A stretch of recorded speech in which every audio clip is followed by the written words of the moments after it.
Thank you for your time, Dennis. Look, we'll discuss the PM's comments and his reaction. I think it was quite extraordinary given the relationship to date with the Victorian Premier, those remarks today.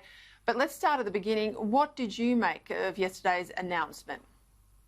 Well, I think that the Victorian Premier has become obsessed with the COVID outbreak. It's all he can see. He knows it was his big mistake in the quarantine outbreak first. Victoria has behaved appallingly as in relation to the other states. And so they are just looking at COVID as the be-all and end-all.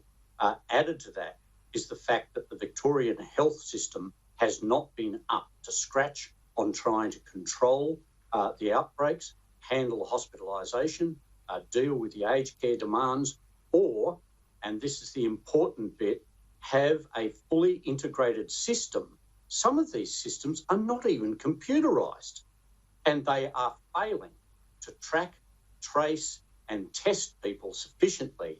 The problem, Daniel Andrews is quite right when he says they're not in the same position as Sydney or New South Wales. That's because their tracing's not working. They've got too many unknown so-called mystery cases popping up all the time. That's not the case in New South Wales. That's the big difference in how it's being handled.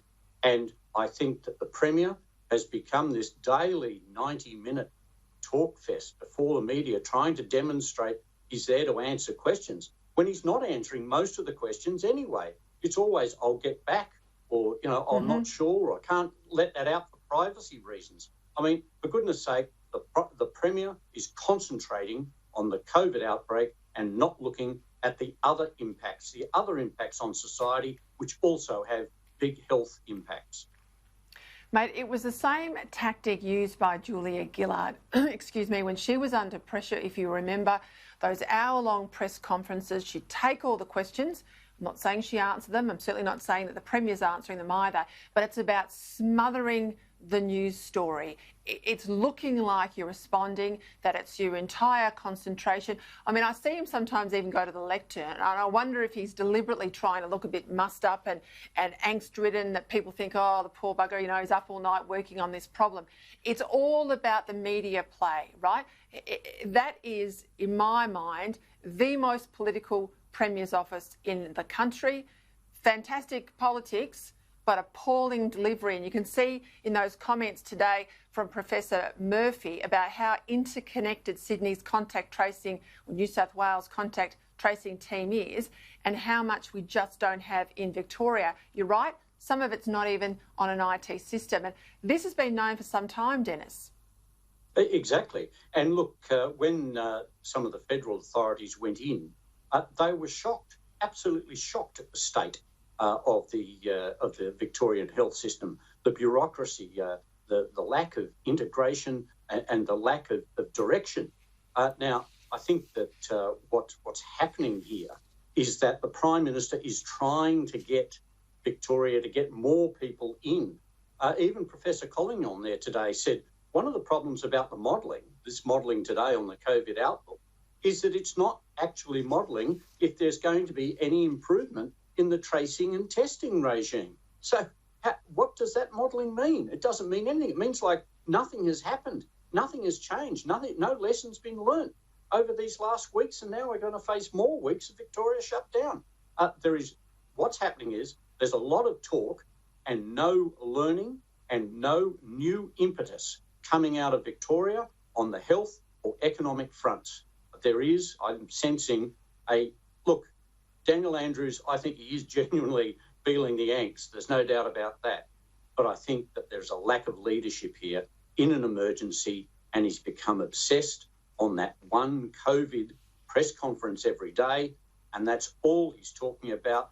We've got to the stage now where even Scott Morrison is starting to say, wait a minute, Daniel, we actually want to see some action out of you on the economy before you get any more Commonwealth dollars. He's not threatening to withhold Commonwealth funds from Victorians, but he's saying he wants to see more evidence of Victorian effort on managing the economy, trying to get business going again, trying to really open up. When Daniel Andrews said last week he needed this lockdown so he could reopen, all we've seen is a lockdown to lockdown.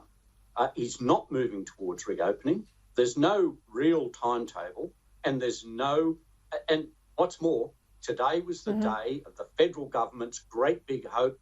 They've signed $1 billion contract for a vaccine. This is a thing that all Australians want, everyone in the world wants, and yet it's been overshadowed today by continuing lockdowns and angst in Victoria.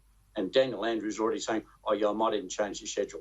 I mean, the day after he's announced it. But just on that schedule, when people look to the end of October with some hope that the curfew might be lifted, requires a test, 5 or less cases per day over a 14-day period.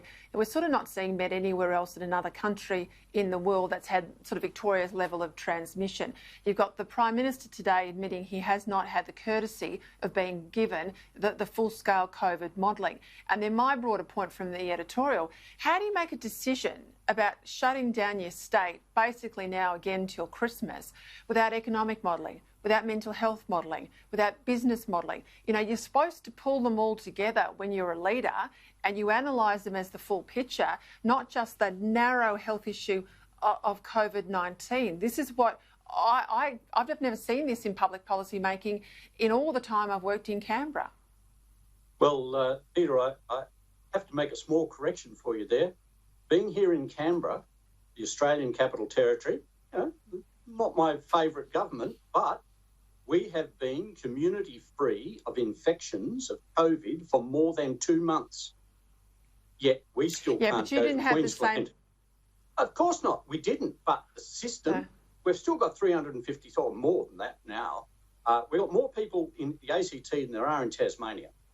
And yet the ACT is managing it and managing it well because we're working very closely with New South Wales and the federal government. So if Victoria hadn't made the mistake, of course, we shouldn't talk about the mistake. That's been done. What we have to do now is talk about how we get over the mistake and the recovery, and there's no sign of that from Daniel Andrews. Not at all. Dennis Shanahan, thank you for your time.